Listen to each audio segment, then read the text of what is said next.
Welcome to One Interview, One World. This is Lainey Kay, and this is a show about interviewing people from all walks of life because everyone has a story to share and we can all learn from each other. I hope you enjoy listening.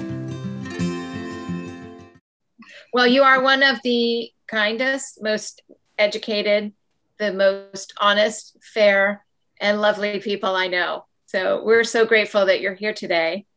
I'll pay you off later, Julie. Yeah. But we're here today because we also know that you have a story to tell. And I want to kind of break in here, Lainey, and say that, the podcast is the reason it's called The Secret Club of Adoption is one day Tony and I were having a one-on-one, which is what you do in networking. And we went to Starbucks, but the Starbucks was closed. So we sat down on a piece of lawn in the middle of the parking lot at Ralph's. And we started talking about things, stuff about life. And somehow, I can't remember how, but it came up that one of us said, well, I was adopted. And the other one, I did. How you got into Mary Kay? How I got into Mary Kay, my sister, right. And right after I said that, you said, well, I was adopted too. And so at that moment, you enter into this kind of a secret club. It's a good club to be in, but you have a special relationship with that person in a split second that you didn't have a couple seconds before, that you both decided that you were going to tell each other that. So that's what happened between Tony and I. And I've always enjoyed listening to his stories. And hopefully, Tony, we can get you to share them with us on Lainey's podcast, One Interview, One World today. Are you ready? I would love to. Okay, awesome. Well, I'm going to let Lainey start because she's the professional. Thank you, Tony. Thank you for being here. When did you know that you were adopted? I have never not known. Okay, that's great. Yeah. I don't know why I'm getting emotional about it. So you were told at a very young age, and probably like me, Tony, you don't exactly remember that particular moment because... I don't. My mom related it to me. I've seen them. It's kind of a sock monkey doll. And my understanding is I always carried that thing around with me. My mom used to always say, that's your special friend. That is special to you. That's your adopted, whatever she called it. And she said I was just a couple of years old that's when she told me. I know my biological mom. I went through the death of my mother twice. I wasn't going to do this. It's okay, Tony. You can share with us what you want. There is no reason I should. I've done it so many times, I don't know why. I'm sorry. It's okay. It's a very emotional thing to talk about. And I've got a very good friend. I've known him since the 12th grade. We're still good friends. When it finally came out that I was adopted, he was shocked. He says, I've known you for over 40 years. Why didn't you ever tell me you were adopted? And I said, it's not something I put on a t-shirt, and wave a flag about. When you were growing up then, did you feel comfortable to tell people that you were adopted, or you just didn't want to go there with people? Most people, I just didn't want to go there. Yeah, you didn't have to explain. Like I say, I know my biological mom. I've known her. I've never not known her. I lived in Bell. She lived in Southgate. I have a half brother who is a podiatrist and wound up moving to Wisconsin. And she moved back there with him. So I lost contact for the longest time. In the middle of, I hurt my neck and I was on disability. And I was taking my car in someplace and the guy said, do you ever check your phone bill? No, I just write out the bill and don't pay any attention. You ought to. He had found his wife cheating on him. So I thought, what the hell? I pulled out my phone bill and I found out my ex was having an affair. Anyway, we divorced. And as I moved into a house I was renting, almost within the first week, I get a phone call. Is this Frank Rich? Yes. Tony Rich? Yes. A dentist in Newport Beach. Yes. Who's this? This is Elaine. My mom. My mom had passed away. I hope I'm not confusing you. Your birth mom or your adopted mom? My adopted mom had passed away. And Elaine, she said she felt something was wrong. And she just wanted to reach out to check on me. And she wound up coming. She spent, I think, a week to 10 days with me. I had my kids. We got to know each other very well. Her major concern is I had feelings of animosity towards her for giving me up. And no, I never did. I just figured in 1948, you're a single woman pregnant, what would you do? She had two choices, and I'm grateful for the one she picked. Okay, so you did, before your adopted mom passed, then she came to visit you and you got to know her a little better? Yes, yes. I'm still in contact, not real close, but with my half-brother. He's got 3 kids, 2 girls and a boy. Do you ever talk with them? I mean, is it a family type?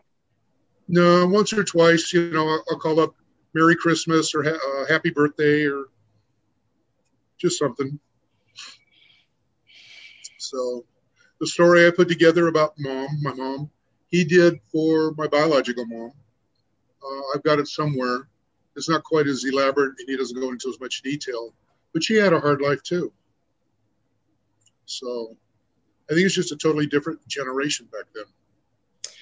Tony, can you tell us a little bit about your adoptive mom and, you know, the life that she made for you?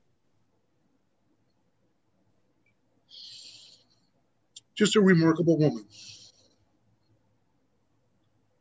I have so much respect for mothers.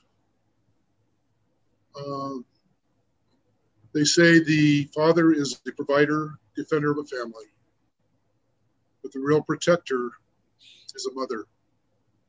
Go insult some child in front of her mother and watch what happens, especially single moms. Sophia Loren said, a mother never thinks of anything once. They always think about it twice.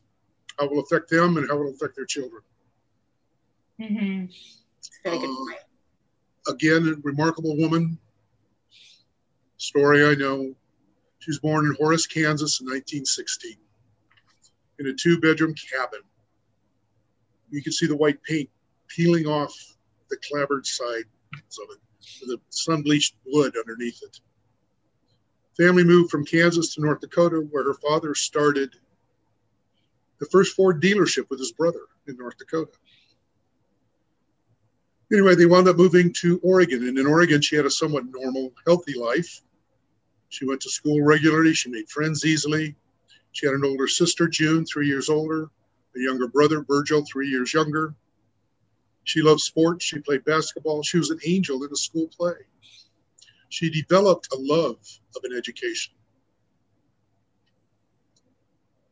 Then the family moved to Palmdale, California, where father got a job on a 3-arch dam that was being built out there. Family got somewhat zealously involved in a local church. But Vera's father had a proclivity for men. She had a couple of affairs. One day, Vera's father walked into the diner where her mother worked with a rifle and shot her. And then shot himself. Vera was 13 years old. The family had to go live with an aunt who owned a farm. And of course, the kids had to help with the chores around the farm. Vera's room was in the barn, and her chores were to take care of the chickens. She had to make sure they were cleaned, fed, and the eggs brought in every morning before she was allowed to get ready for school or have breakfast. In church, one of the following Sundays, the minister got up, and with the 3 children sitting in the row, June, Vera, and Virgil, said that when Satan had dwelt in those 2 people, and when they died, pointing right at him, went into those 3 children. How would you like to be 13, having just lost your parents because of that? The minister of the church you're going to Say, Satan now dwells in you. Wow. But he went on. He said, the only way this congregation is going to be saved is if those 3 children are excommunicated out of this church. Children all got scared. June packed up everything she could, took off. She moved to Long Beach, California. Vera took everything she could, took her younger brother, and moved to Central California. How old were they when that happened? 13. Gosh, and what year was that? Do you know? Like in the 30s or something? Had to be early 30s, first of the Depression. And I'll explain part of that in just a second. She lied about her age, doing whatever job she could. Her goal was to make sure that Virgil, Uncle Blackie, got an education. The last job she had in Central California, she worked for a mother who had an 8-year-old paraplegic son in a wheelchair. Her duties were to make sure that his needs were taken care of, he was kept clean, and that everything he needed was taken care of. One day when she went out to get the mail, she could make her name out through the envelope. She kept that envelope. That's when she found out who she was working for. This lady was head of social services for the county. The letter was a description of her and Virgil. The county was looking for him to put him either in an orphanage or a foster care system. Again, she got scared.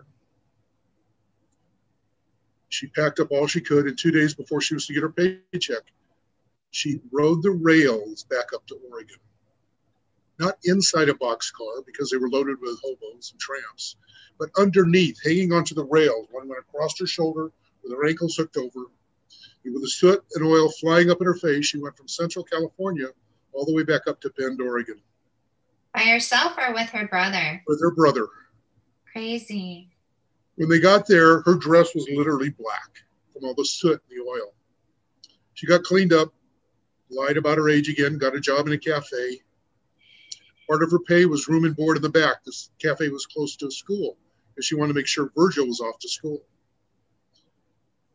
One day, a young lumberjack, Hope, came in, 26 years old. He said, marry me, and I'll take care of you and your brother. So at the age of 14, she married this young lumberjack.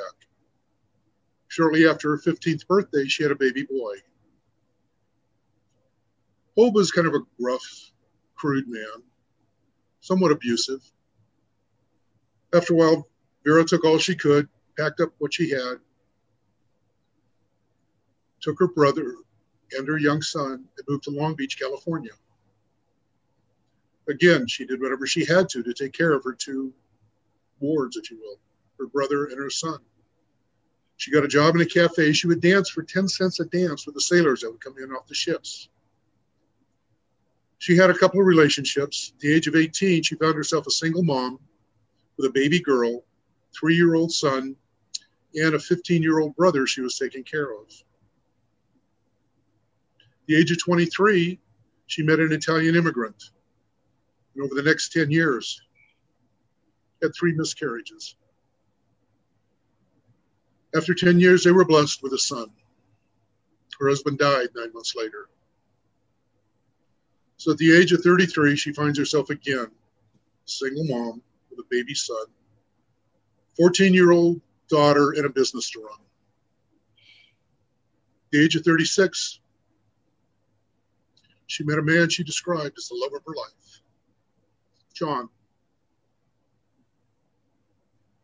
John was a good man, compassionate, loving. He really did love Vera and her son. They got married. He died 11 months to the day after they were married. Oh my gosh.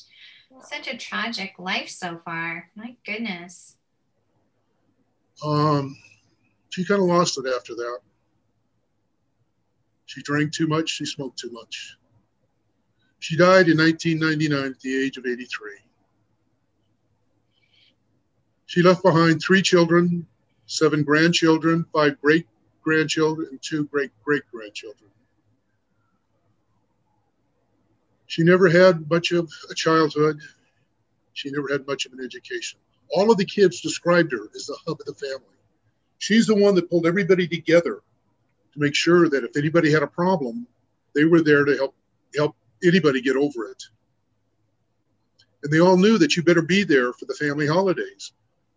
Christmas, Easter, 4th of July, Thanksgiving, and everybody knew you better show up or you had to answer to grandma. Again, she didn't have much of a childhood. She didn't have much of an education, but she valued an education. And she did stress it to all of her kids. And for that, I'm grateful she was my mother. So Tony, tell us, what was the biggest lesson outside of education and taking care of your family? And sounds like such an amazing woman. What was the biggest lesson that she taught you about how to live your life? Nothing more important than family and in education. I mean, she stressed that. She said that's the one thing. If you get an education, it's the one thing nobody can ever take from you. I don't know how many times I heard her say that. I know my son, Travis, he wanted to quit school and take the GED middle of his senior year. And I said, why? Well, then I don't have to waste my time in school anymore. I said, but you're so close to finishing. He goes, yeah, but a GED is the same thing. Travis, no, it's not. The GED says you just blew it off. A diploma says you've accomplished something.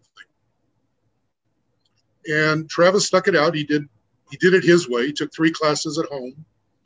He stuck with his ceramics class in school. And he was working 40 hours a week in a print shop. But he's got a high school diploma. He's just graduated from a dietary school, and he's going back to Michigan for a residency. Wow. So I've tried to instill an education into my kids. Mom was a survivor. She would do whatever it took to get through. I can remember when I was mid-teens, she's telling me how you can kite checks to make sure you don't have a bounce check. Because at the time, it would take 2 to 3 days for a check to get to your bank. I mean, Mom wasn't totally honest and up on everything, but she knew how to survive, and that was the main thing. So I'm just a little confused. So you were adopted. How did you get into the family then? Well, she married Frank, the Italian immigrant. Uh-huh. They were looking into an adoption. Ray Mayfield was their attorney. He said he knew a woman that was in a motherly way. She was 4 months pregnant.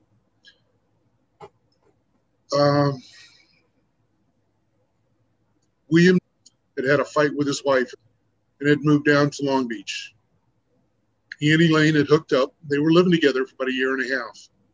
And I guess he decided to work things out with his wife. He didn't have a divorce.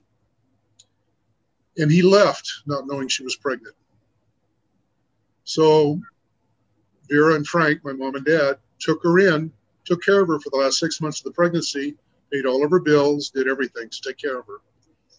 And the day I was born, her name is on my birth certificate, and so is Frank's. One of the earliest pictures I have of my mom with me is her holding me as a little baby in bed. So her name on your birth certificate, you mean Elaine's? Vera's, okay. And after Frank died, the county wanted to take me away from her because she was a single woman. Wow. You can't have a kid if you're just a single parent, not back in 1949. Ray Mayfield went to fight for it, and my understanding is she was the first single woman in California allowed to keep custody of an adopted child. That's amazing. Is that because she knew a lawyer and he was able to make it happen? Yeah. That's a fantastic story. Fantastic. And you're lucky, Tony, because you have all of this information.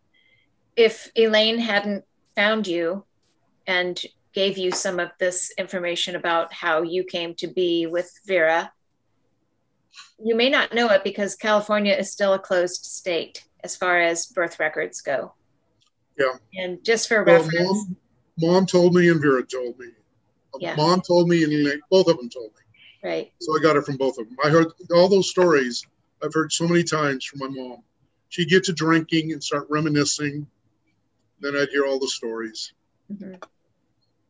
Well, she clearly had a huge love in her heart for you because she made you the man that you are. And, you know, sometimes we think about, well, here's a question for you.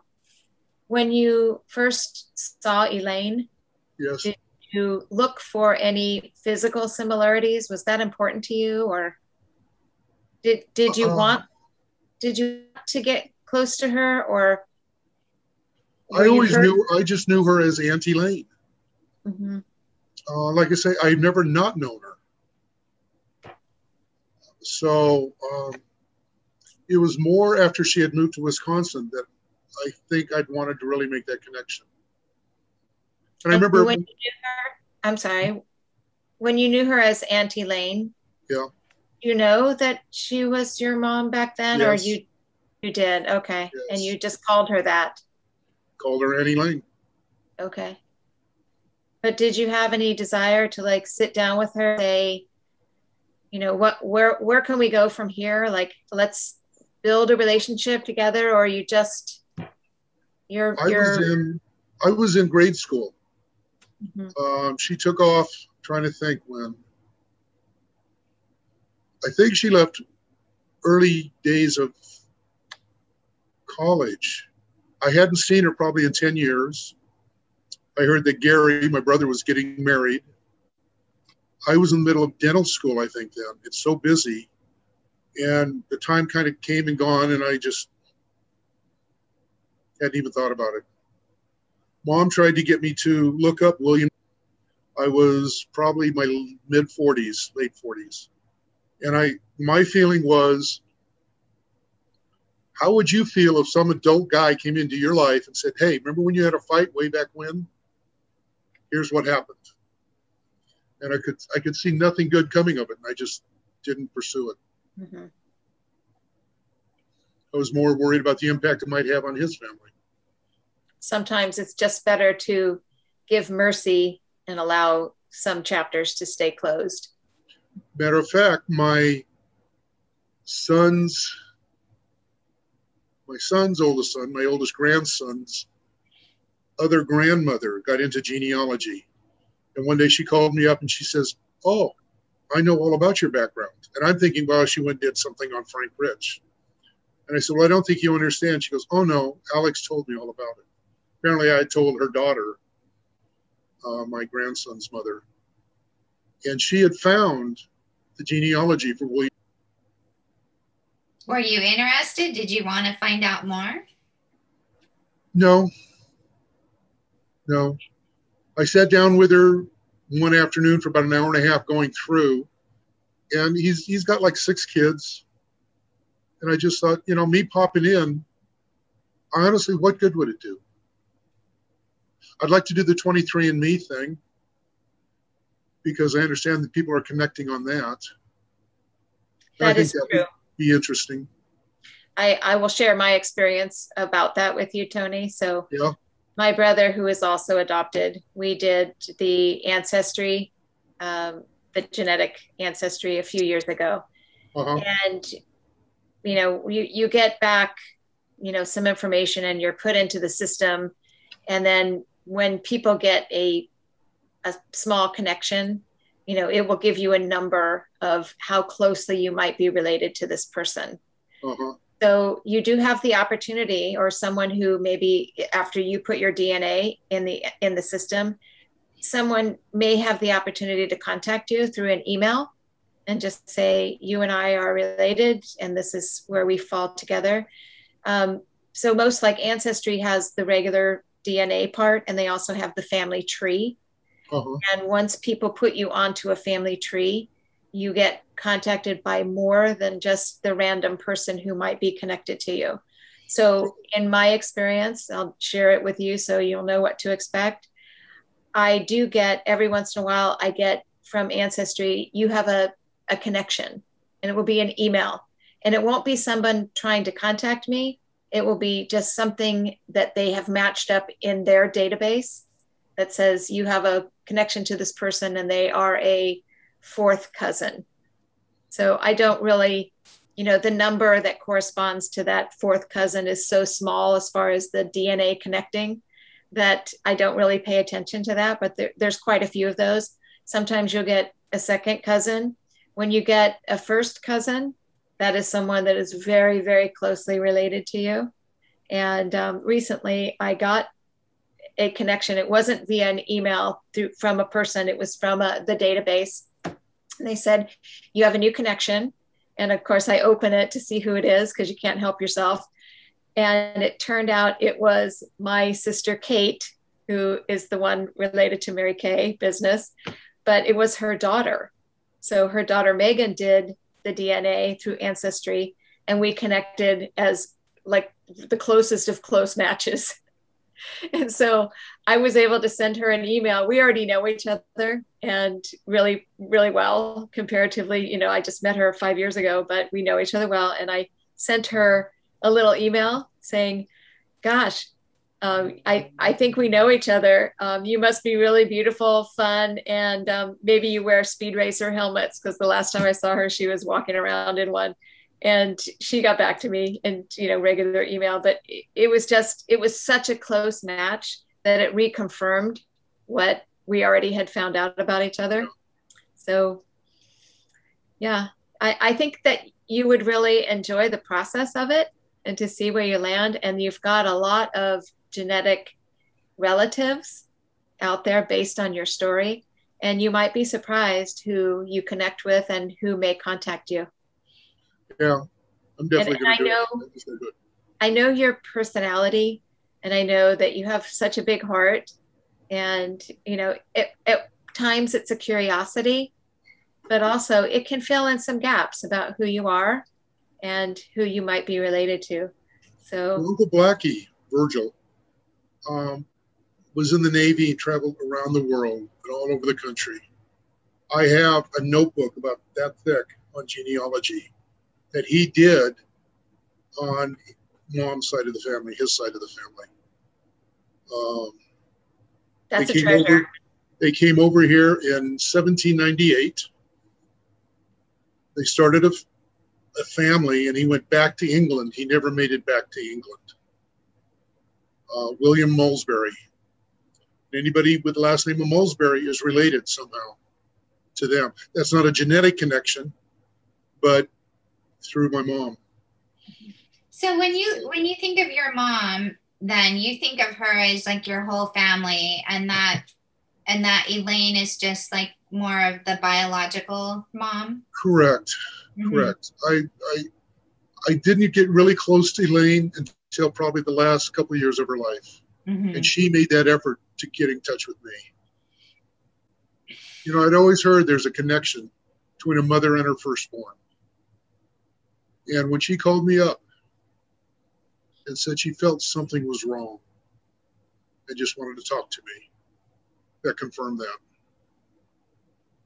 Yeah, that's a nice closure for you, that you were able to get to know her and understand her better. Yeah.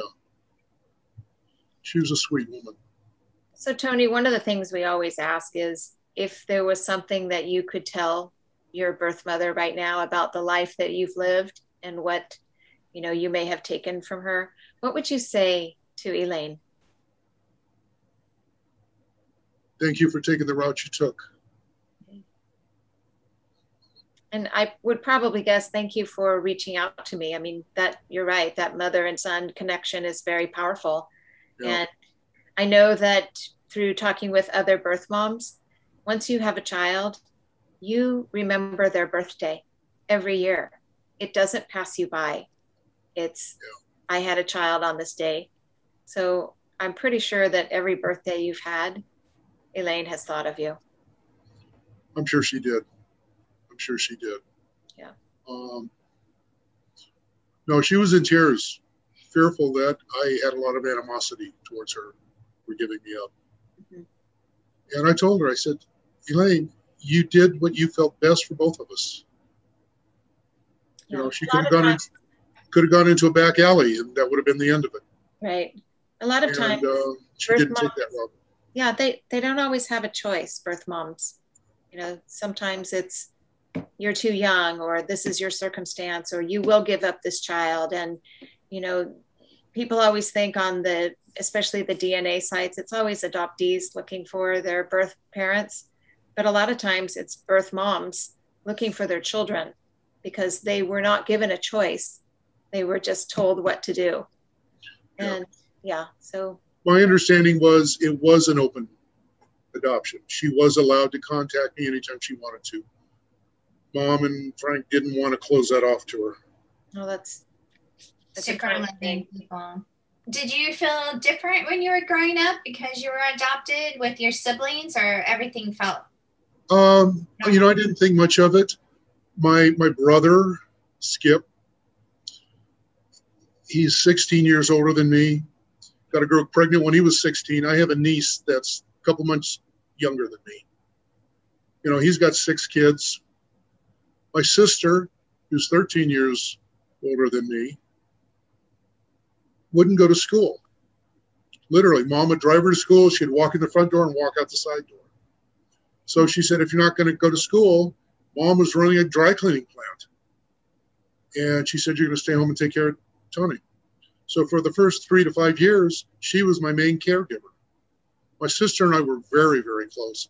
She passed away about 1.5 years ago. That's tough. That's tough. So you felt like you were in your family and you were comfortable, and that it all worked out, it sounds like. Yeah. I can remember Mom telling me when she told me this story. I think it was in Big Bear. We had a cabin up at Big Bear. She had me holding that monkey, and that's what she told me. And she said, after she finished that I was adopted, she said she had tears in her eyes because I just laid there and she wasn't sure how I was going to react. And she said, I just reached over and gave her a hug. How old were you when that happened?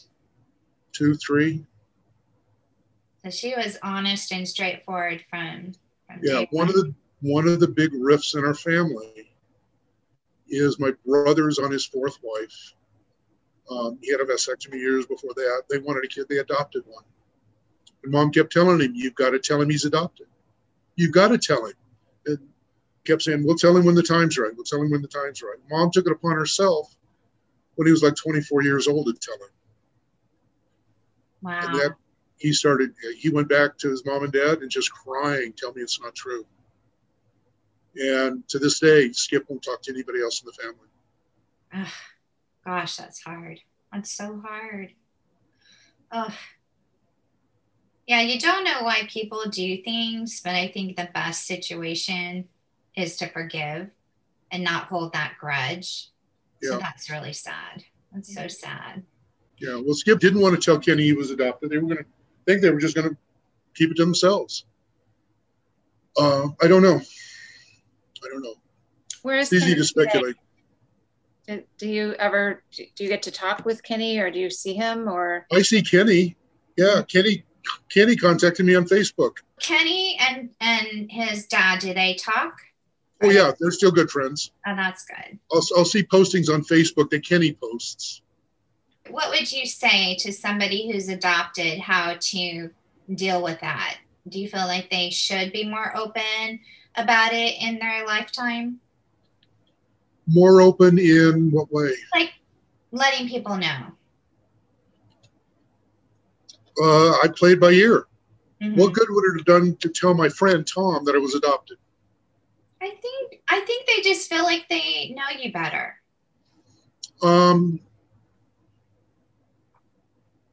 Well, I don't know, going through high school, I don't know. Tom and I are so close. I mean, he lives up in Oregon. I can go up there and we can just pick it up like it was yesterday. Mm-hmm. I used to date his wife in high school. So, I mean, that's how close we are. I know them both very, very well. It's nothing to be ashamed of. I'll be upfront about that. There's no reason you should be ashamed of it. And again, consider the alternative. Mm-hmm. You know, that's the way I look at it.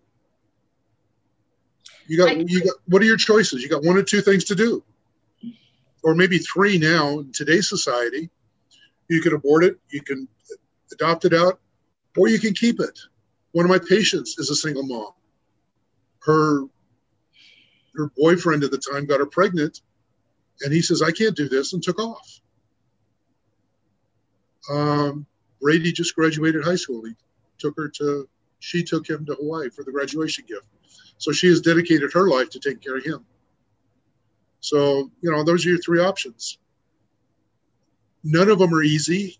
What advice would you give to people that are going to adopt? Don't be afraid to let them know they're adopted.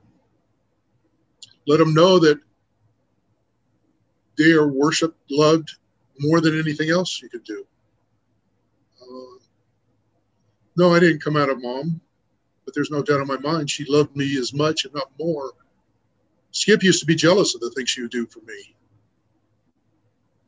Because I see it with my kids. You make mistakes and you think, I'm not going to do that now. Well, I made some mistakes here. I'm not going to do that on the next one. And I know mom did that. Yeah, and there is a big age difference. So she's more mature, and then you treat the first one so different than you treat like the younger ones. As I hear that with my family. Yeah. So. Well, Tony, I apologize that I'm not speaking very much right now, but your story about Kenny and them not being able to tell that he was adopted, that it makes me very sad. I mean, I know that they still have a relationship. Skip and Kenny have a relationship, and that's a good thing. But it's something that I can't fathom ever happening. And as you know, I have a child who is adopted, and that it's so harmful and hurtful later in life that he must be an amazing person because he was able to cross over that and have a good relationship with his family. Yeah. But that's not always the case. No. A girlfriend of mine, oldest son, they were having trouble having, and something came up about adoption. You ask, why don't I tell people? The comment was, he doesn't know any adopted kids that aren't mixed up and screwed up in some way. It's hard. It's very hard. Yeah. That hurt. I thought, okay, that's not what he thinks of me. And he and I have butted heads on a lot of issues. And I'm sure he feels, oh, well, that's because you're adopted. It's just a different life story. Yeah. And it's a lack of understanding. Yeah. Yeah. You'd rather not have kids than to have one adopted. There's a lot of people that feel that way. There's so many people who feel like passing down DNA is their life's work, and they miss out on so much. But yeah, I apologize. I just, I think about people who didn't know that they were adopted and what they go through, especially at the age of 24, finding out. Yeah, I can't fathom that. Yeah. I mean, we're very lucky that we were both told at a young age, too young to know. You grow up with it, you accept it. I knew nothing else.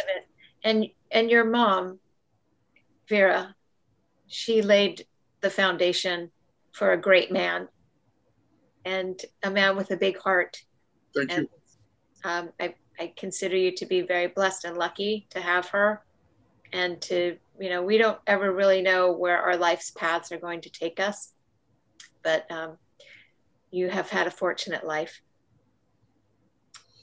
Yeah, in a lot of ways.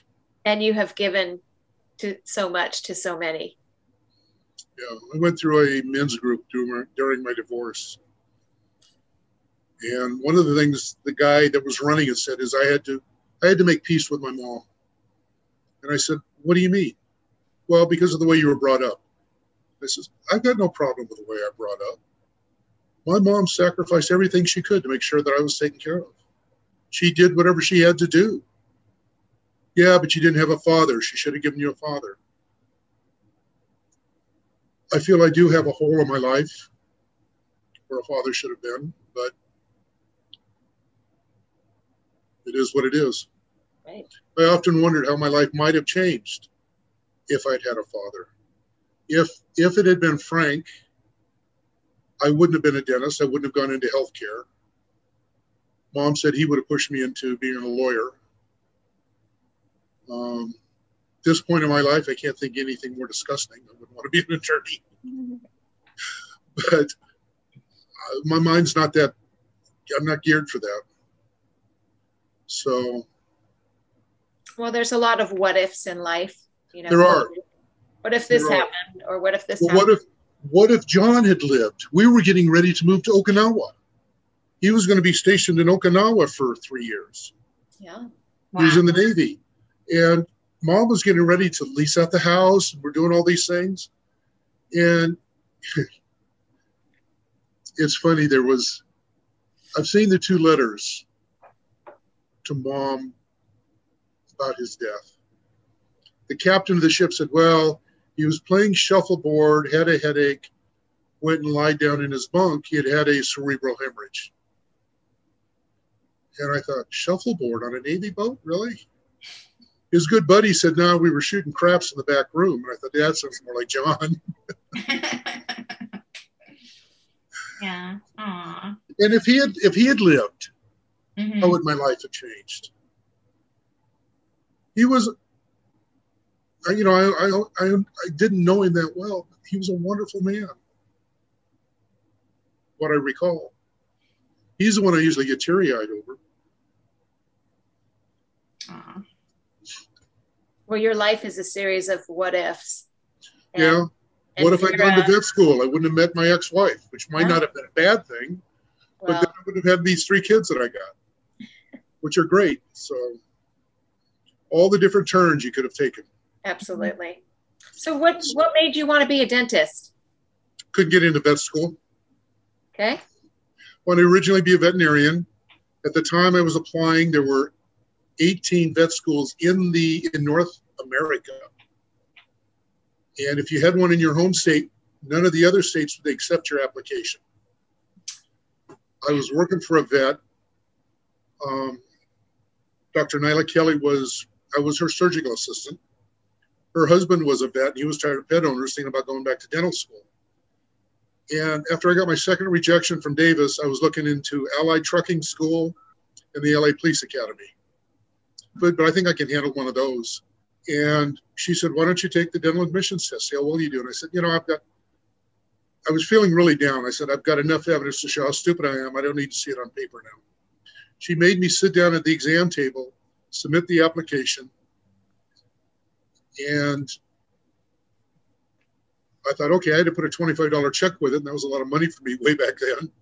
So I followed through. And I scored well academically, not great, but well. And they used to have a manual dexterity spatial relations section on it. And I scored in the 98th percentile on that. And SC said, oh, you're a hand god, come to us. And that's how I got in at SC. Wow, that's fantastic. And can I just say, I'm glad that you graduated from SC, became a dentist, and then became my dentist, because you're the best. Wouldn't you rather see me driving in black and white in LA? No, I like you right where you are. Yeah, me too. Yeah, no, I don't think I can handle that. No, that would be super stressful. Do you think being a dentist is stressful? Very. What are the 2 most stressful professions you can go into? Vets and dentists? Why not? Dentistry and psychiatry. Psychiatry, wow. And it's based on 4 symptoms: suicide, divorce, alcohol, and drug abuse.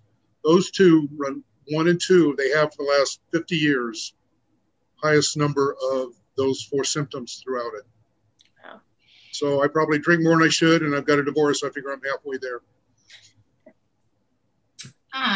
Yeah, I think I've heard that before.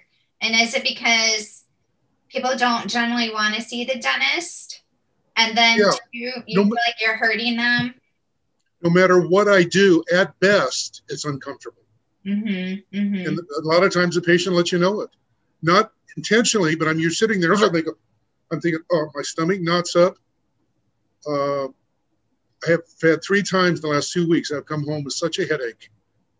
And all I can attribute it to is just, I've been busier, seeing more patients. So I asked Julie, I'm always asking, are you okay? Yeah. Are you okay? That hurt? Are you having fun yet? Yeah, Trying to lighten it up. that. I mean, you know. Yeah. Yeah. But we know one thing for sure, and that is that Vera laid the foundation for who you are. And She's a good woman.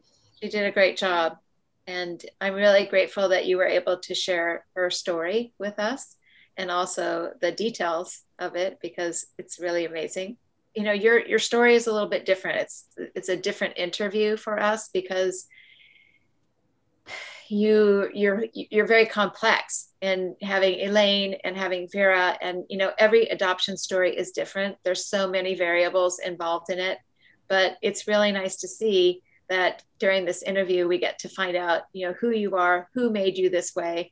And Lainey, I know you don't know Tony on a personal level, but he is really giving and kind, and now I know exactly how you became to be that way.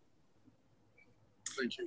I've got a DVD I made up with that speech with photos of my mom that after she passed away, I came across a photo album. And that, illustrating a lot of those little things. Yeah. And that is a treasure that you have, because a lot of people don't have that. What life lessons do you feel that Vera instilled in you? Never give up. Keep striving. Get an education. She used to stress honesty, though she wasn't the most honest person I knew. And love of family. Just, yeah, a love of family. There's nothing greater to have around you than family. Yeah. And I guess if you look at it, I'm an outsider to that family, but I feel I'm still part of it. Beautiful. What would you like the world to know about you? I know you're a very humble person, but you've led a good life. You've had this foundation. You've been blessed with the road to get to where you are today.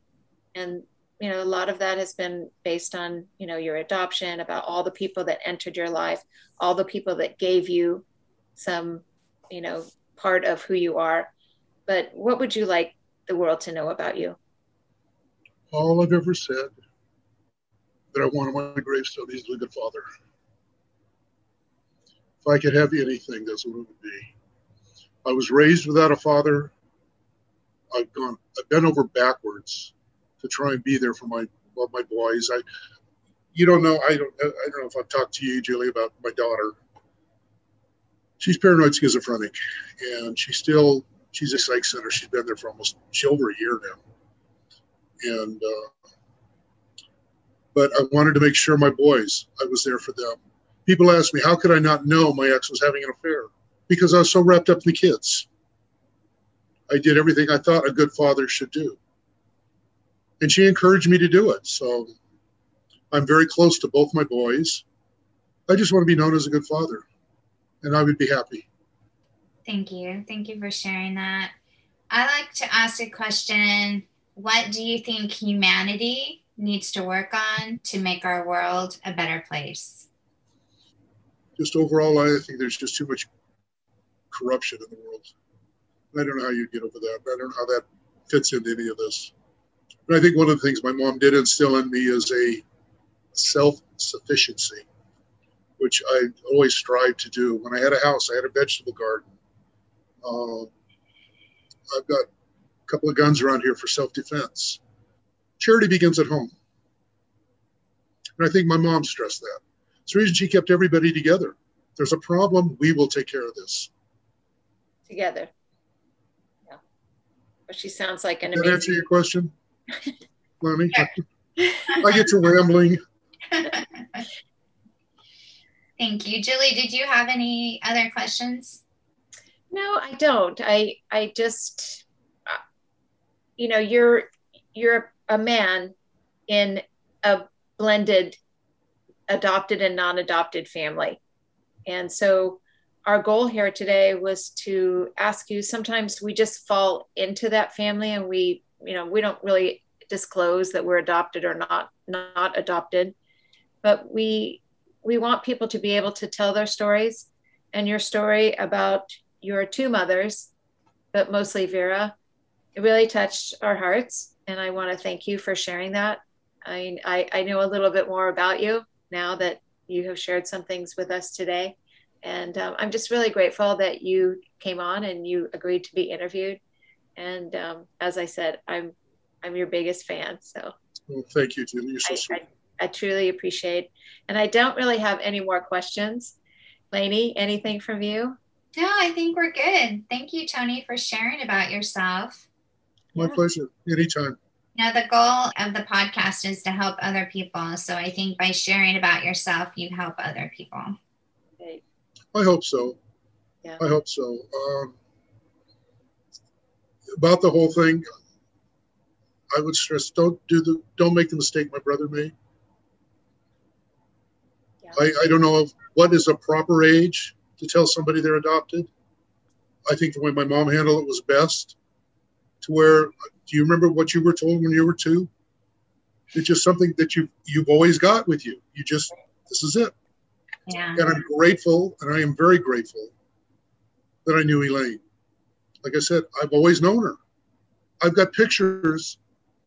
I said we had a cabin up at Big Bear.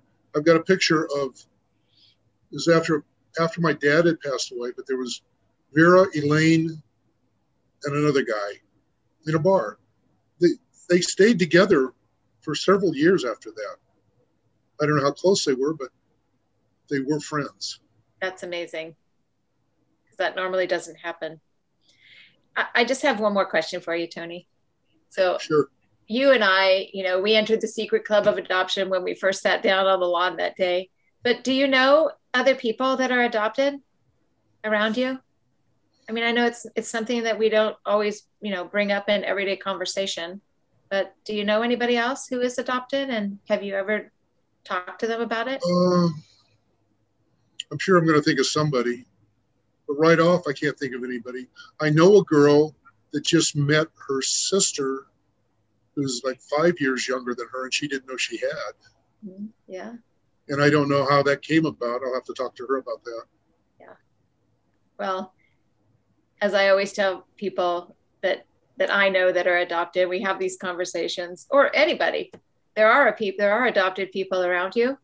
You just don't know about it yet. I can remember I had a patient, and she said something kind of, I'm adopted. And I said, so am I. And she just kind of, and we kind of went on whatever the conversation, and I don't even remember who it was. Yeah. But you felt differently about each other right then and there. Yeah. I mean, she just very quiet about it, like she didn't really want to say it. And when she found out I was, okay.